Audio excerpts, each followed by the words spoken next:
Welcome back. Doctors across the nation are encouraging people to get out and walk. Heather headed to Highland Park to meet up with Dr. Natalie Gentile with Direct Care Physicians of Pittsburgh to learn more about the inspiration behind the movement.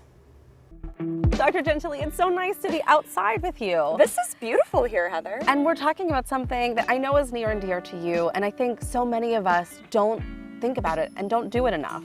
Walking. Yes, we don't give it enough credit. So why is it so important for our bodies? It's not just our bodies, right? Walking is helping us head to toe, and it's something that most people can do. It's actually being touted as probably our best option for exercise. I read an article that said something along the lines of, it's preventative medicine to get out and walk. Why is that? It is. So it's helping our muscles, which is strengthening our joints. So think about people who are at risk for falls or osteoporosis. That's a great option. It's also getting our heart rate up and helping us with our cardiovascular health. So people with high blood pressure, high cholesterol, even diabetes, walking is a great form of exercise for them. All right, well, I've laced up my shoes. I'd really like to get walking with you. Let's do this. So we talked about some of the health benefits, but I really want to talk to you about the mental health of all of this because I don't know, I feel like so many people are under so much stress. Yeah, walking, I noticed for a lot of my patients during the pandemic was something they picked up, found really beneficial. Getting you out of isolation, even just alone out in nature though, and feeling something bigger than yourself is a huge benefit of being out walking. And also, people can find that they can walk at home too, you know, so they don't even have to be outside if it feels unsafe for them. They can find those mental health benefits even inside. So I found that it's something that's pretty universal. My patients have found super helpful. Super easy just to get out and start walking. Absolutely. The one article that I read, I think that the title of it was an opinion piece in the New York Times. Whatever the problem, it's probably solved by taking a walk. I believe that. A piece of advice that I've given people before is transitioning from work to home can be really helpful. Yeah.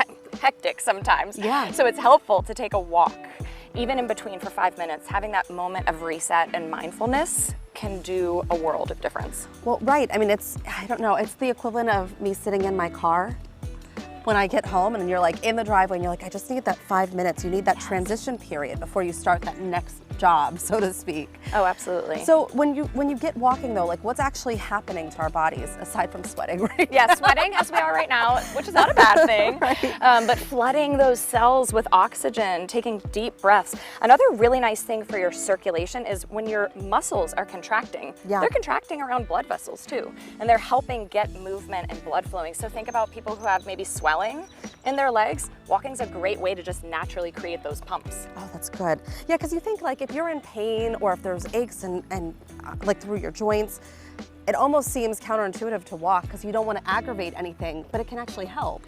Yeah, so I have a lot of patients, for example, who have arthritis and it hurts to move. But in fact, for most people, even just a gentle walk can be a great form of exercise and decrease their pain in the long run.